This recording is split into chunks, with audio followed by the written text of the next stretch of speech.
నమస్తే. ఇన్నాళ్ళు నన్ను సపోర్ట్ చేస్తూ, ఎంకరేజ్ చేస్తూ మీ ప్రేమని నాకు అందిస్తున్న ప్రతి ఒక్కరికి కృతజ్ఞతలు. అలాగే ఈ వీడియో కూడా ఖచ్చితంగా మీకు ఉపయోగపడుతుంది. లైక్, షేర్ అండ్ సబ్స్క్రైబ్ చేసి మీ సపోర్ట్‌ని నాకు అందించండి. అలాగే ఈ వీడియో పట్ల మీకున్న అభిప్రాయాన్ని కామెంట్ సెక్షన్‌లో కామెంట్ చేసి తెలియజేయండి. ఇప్పుడు వీడియోని చూద్దాం. నమస్తే. Welcome to our channel. నేను పద్మిని. ప్రస్తుతం మనతో పాటు ప్రముఖ ఆధ్యాత్మికవేత్త, ఆస్ట్రో న్యూమరాలజిస్ట్, ఎనర్జీ వాస్తు స్పెషలిస్ట్, శ్రీ విద్యోపాసకులు శ్రీమతి జయప్రద గారు మనతో పాటు ఉన్నారు. మాట్లాడదాం. జయప్రద గారు నమస్తే అండి. నమస్తే అమ్మా. శ్రీమాత్రే నమః. అక్టోబర్ మాసం కుంభరాశి వారికి ఎలా ఉంటుందని అనుకోవచ్చండి? తప్పకుండా కుంభరాశి వాళ్ళకి ఈ మాసంలో కొన్ని గ్రహాలు ప్రతికూలంగా ఉన్నాయి, మిగతా గ్రహాన్ని అనుకూలంగా ఉన్నాయి. సో అందుకని కుంభరాశి వాళ్ళకి కాస్త బాగుంది. ఏ గ్రహాలు అనుకూలంగా ఉన్నాయో అది చెప్పండి. అనుకూలమైన గ్రహాలు అందరూ ఉన్నారు. ఆల్మోస్ట్ ప్రతికూల గ్రహాలు రెండే గ్రహాలు. ఒక రవి ప్లస్ తర్వాత కుజుడు. రవి కుజులు ఇద్దరు కొంచెం ఇబ్బంది పెట్టారు. అయితే చతుర్థ స్థానం అయినా పంచమ స్థానం వచ్చినా కుజుడు కొంచెం ఇబ్బంది పెడతారు. అంటే కుటుంబ స్థానంలో ఇబ్బందులు, సంతానంతో ఇబ్బంది. సో కుంభరాశి వాళ్ళకి ఉండేది ప్రశాంతత ఇంట్లో. ఆ ఇంట్లో వాళ్ళకి ఏదో ఒక కష్టం వస్తే వాళ్ళు తట్టుకోలేరు. వాళ్ళు కష్టపడేది కుటుంబం కోసం. కుటుంబంలో ఉండే సంతానాన్ని, భార్యని, తర్వాత తల్లిదండ్రుల్ని, బంధుమిత్రుల్ని అందరినీ ప్రేమిస్తారు వీళ్ళు. సో వీళ్ళకి ఏమైనా ఇబ్బంది వస్తే వీళ్ళు తట్టుకోలేరు. అది కుంభరాశిలో వీళ్ళకి అది అనుకూలంగా. సో ప్రతికూలంగా మిగతా అన్ని కొంచెం పర్వాలేదు. శని భగవానుడు కుంభరాశిలో ఉన్నారు. ఖచ్చితంగా ఆ శని యొక్క ఫలితాలు అనుభవించాల్సింది. అది జరుగుతూనే ఉంది. అది గోచారంలో ఉండేది, అప్పుడప్పుడే మారదు. కుంభరాశికి ఎలాంటి శని ప్రభావం ఉంటుంది, కంటిన్యూ ఉంటుంది. ఇంకా 2.5 years పైన ఉంది. సో శని భగవానుడు గోచారంలో శని భగవానుడు ఉన్నారు కనుక వీళ్ళకి రాశిలో కుంభరాశిలోనే ఉన్నారు కనుక కొంచెం శని భగవాన్ ప్రభావం. ద్వితీయ రాహు. అవును. ద్వితీయ రాహు అనేది వీళ్ళకి కొంచెం బలాన్ని ఇస్తాడు, కాస్త ఇబ్బంది ఇస్తాడు. ఏంటంటే ఒక రకమైన కుటుంబం వల్లే వీళ్ళు అనుకూలంగా ఉంటారు. కుటుంబంలోనే అన్ని సంతోషాలు ఇస్తూ మళ్ళీ అదే విధంగా డబ్బును ఖర్చు పెట్టేస్తుంది. సో వచ్చిన ధనం ఇలా వస్తే అలా వెళ్ళిపోతుంటుంది. ఎలా వెళ్ళిపోయింది అనేది లెక్కగా ఉండవు అనమాట. అలా జరుగుతూ ఉంటుంది. సో ఆర్థిక ఇబ్బంది అనేది కొంచెం ఉంది, ఖచ్చితంగా ఉంది. కాకపోతే ఏంటంటే వస్తుంది అంటే ఒక మామూలుగా సామాన్యంగా నడుస్తుంది తప్ప స్పెషల్ గా ఏమైనా కావాలంటే అప్పు చేస్తారు వీళ్ళు. ఆ అప్పు అనేది కొంచెం వీళ్ళకి భారంగా మారుతుంది. చేయకుండా ఉంటేనే బెటర్. చేయకుండా ఉండాలి. ఈ మాసంలో కాస్త అప్పులు అనేది అప్పు జోలికి వెళ్ళకుండా ఉండాలి. కానీ ఈ మాసంలో ఉన్న వచ్చే మాసమైనా పై మాసమైనా కొంచెం వీళ్ళకి ఇబ్బంది పెట్టే ఉంది. ఎందుకంటే కుజుడు ఈ మాసం తర్వాత వచ్చే మాసం నుంచి కొంచెం స్తంభిస్తాడు అక్కడ. సో కుంభరాశి కాస్త అంత కుటుంబంలో సమస్యలు, చికాకులు అనేది ఉంది. వీళ్ళకి అసలు ధైర్యంగా ఉండడం అలవాటు చేసుకోవాలి. కాదు కొన్ని విషయాలు, కొన్ని ఖర్చులు తగ్గించుకోవాలి ఖచ్చితంగా. వస్తుంది అనే దూబరా ఖర్చు పడ్డం కానీ, లోన్ తీసుకొని ఖర్చు పడ్డం కానీ చేస్తే అది కాస్త కష్టకరంగా మారుతుంది. తర్వాత ప్రభుత్వ రంగాల్లో పనిచేసే వాళ్ళకి అనుకూలంగా ఉంది. తర్వాత వ్యాపారస్తులకి అనుకూలంగానే ఉంది. సో వాళ్ళకి వచ్చే కష్ట నష్టాలు అనేవి అలా రొటీన్గా నడుస్తూనే ఉన్నాయి. ఎందుకంటే శని భగవానుడు అక్కడ ఉండడము, అది ఆ ప్రభావం ఎక్కువగా ఉంటుంది వీళ్ళ మీద. ద్వితీయ రాహు ఉండడం వల్ల కొంచెం ఆ రెండు మిగతా అన్ని గ్రహాలు అనుకూలంగా ఉన్నప్పటికీ కూడా ఏవైతే పెద్ద గ్రహాలు ఎప్పుడైతే ఇబ్బంది పెడుతుంటాయో వీళ్ళ ఆ ఇబ్బంది నడుస్తూనే ఉంది. బాగుంది, బ్రహ్మాండంగా ఉంది అని చెప్పుకోవడానికి ఏంటంటే గృహిణులకి బ్రహ్మాండంగా ఉంది. ప్రశాంతంగా ఇంట్లో వాళ్ళు అనుకున్న పనులు అనుకుంటే వాళ్ళ అనుష్ఠానం, వాళ్ళ పూజ, లేకపోతే వాళ్ళ వ్యాపారం, ఇంట్లో సంబంధించిన వ్యాపారాలన్నీ అనుకూలంగా ఉన్నాయి. తర్వాత మీడియా రంగంలో ఉన్న వాళ్ళు జాగ్రత్తగా ఉండాలి. ఎందుకంటే వాళ్ళు మాటలు పడి వాళ్ళ కెరీర్ దెబ్బతీసే అవకాశం ఎక్కువగా ఉంది. ఎందుకంటే వీళ్ళకి రవి ప్రతికూలంగా మారే అవకాశం ఉంది. కెరీర్ సంబంధించిన వ్యవహారాలు అంటే ప్రొఫెషనల్ గా ఎదిగే వాళ్ళు జాగ్రత్తగా ఉండాలి. అందులో మీడియా రంగంలో యాంకర్స్, యాక్టర్స్, ప్రొఫెషనల్ గా అడ్వకేట్స్, డాక్టర్స్, ఆస్ట్రాలజర్స్ వీళ్ళకు కూడా కాస్తంత ఇబ్బంది పెట్టే అవకాశం ఉంది. కుంభరాశి వాళ్ళకి జాగ్రత్తగా ఉండాలి. రవి మారిన తర్వాత ఏమైనా ఇంపాక్ట్ ఏమైనా ఉంటుందా? ఖచ్చితంగా రవి మారినా అదే ఇంపాక్ట్ వస్తుంది అన్న. ఎందుకంటే రవి ఇక్కడ నిజ పొందుతున్నాడు. ఖచ్చితంగా ఆ రకమైన ఇబ్బంది వస్తుంది. ఎప్పుడైతే శని రాహులు ఎప్పుడు కూడా చూసుకున్న శని భగవాన్ ఆ రాశిలో ఉన్నారు కనుక ఇబ్బంది జరుగుతుంది. అందుకని జాగ్రత్తగా ఉండాలి.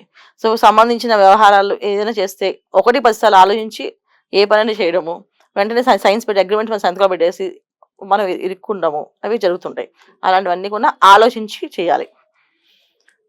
ఎందుకు ఆలోచించాలంటే ద్వితీయ రాహు జనరల్ గా ఆలోచించాం, అక్కడ మంచిగా వాళ్ళ మాటలు నచ్చాయి, ఆటోమేటిక్ గా మాయలో పడ్డము, బాగుంటుంది అనుకోవడము, లేకపోతే నమ్మడము, నమ్మక ద్రోహాలు జరగడము, ఇవన్నీ జరుగుతూ ఉంటాయి.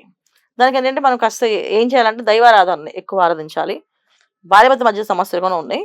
ఏదో ఒక భ్రమలో పడి, ఏదో మాయలో పడి వీళ్ళు కొట్టుకోవడం కానీ, కొంచెం గొడవలు రావడం కానీ జరుగుతాయి. ఎందుకంటే చతుర్థ స్థానంలో కుజుడు, తర్వాత పంచమ స్థానంలో కుజుడు, పిల్లలతో కానీ, దాంపత్య జీవితంలో కానీ, భార్యాభర్త మధ్యలో కానీ గొడవలు వచ్చే అవకాశం ఉంది కనుక జాగ్రత్తగా వీళ్ళు దైవారాధన చేయాలి.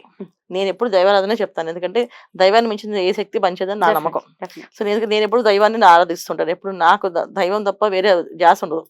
అలాగే ఎవరైనా సరే దైవారాధన ఖచ్చితంగా చేస్తే అనుకూలంగా మారుతుంది. సో వీళ్ళు దుర్గాదేవి ఆరాధన, తర్వాత సుబ్రహ్మణ్య స్వామి ఆరాధన చేయాలి. సుబ్రహ్మణ్య స్వామి ఆరాధించడం వల్ల పిల్లలకి ఎటువంటి ప్రమాదాలు జరగవు. తర్వాత పిల్లల వల్ల మనకి ఎటువంటి ఇబ్బందులు రావు. ఎందుకంటే సంతానం ఏదైనా తప్పు చేస్తే మనం ఏదైనా అనుభవించాలి. కెరీర్ పరంగా ఇబ్బందులు వస్తాయంటే పిల్లలు ఏ తప్పు చేసినా అది కెరీర్ పరంగా వీళ్ళకి ఎఫెక్ట్ పడుతుంది. సో అందుకే అటువంటి ఇబ్బందులు లేకుండా సుబ్రహ్మణ్య స్వామి ఆరాధన, ఏ మాయలో పడకుండా జాగ్రత్తగా ఉండడానికి దుర్గాదేవి ఆరాధన. సో ఈ రెండు ఆరాధనలు వీళ్ళు ఈ మాసం అంతా చక్కగా చేసుకోవాలి. వివరంగా ఇంకొక పరిహారం కూడా చెప్తారు. అంతకన్నా ముందు మరి ఈ కుంభరాశి వారికి చతుర్థ స్థానంలో ఉన్నటువంటి గురువు, వక్రించిన గురువు ఎట్లాంటి రిజల్ట్స్ ఇస్తున్నారు అనుకోవచ్చండి? ఖచ్చితంగా గురువు వక్రిస్తున్నాడు కదమ్మా.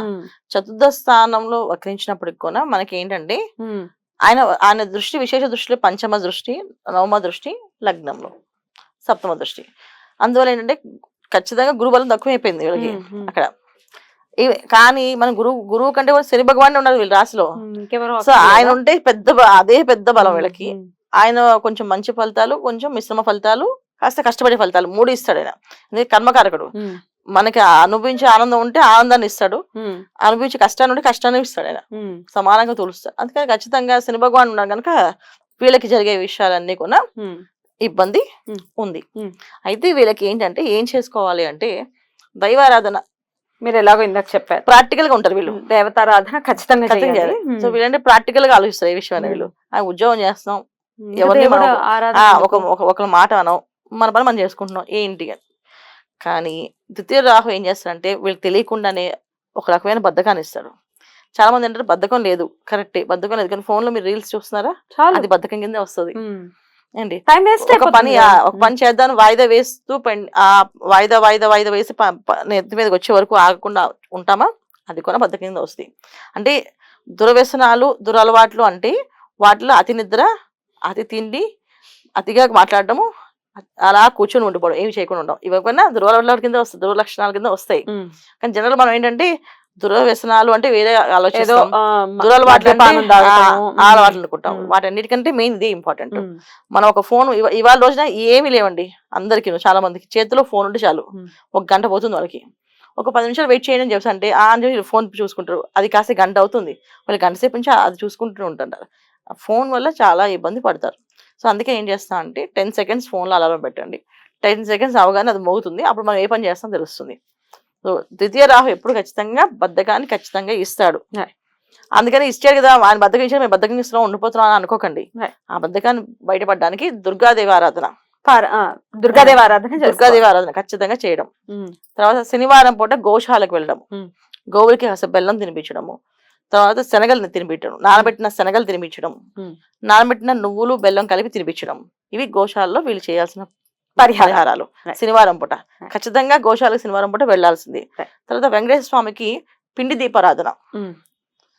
ఏమైనా అప్పుల సమస్యలు ఉన్నా, అప్పులు తొందర తీరాలన్నా, ఇల్లు కట్టుకోవాలనుకున్న వాళ్ళు వీళ్ళందరూ కొనంటే వెంకటేశ్వర స్వామికి 9 జ్యోతులతో దీపారాధన చేయడం వల్ల వీళ్ళకి అన్ని సమస్యలు తీరుతాయి.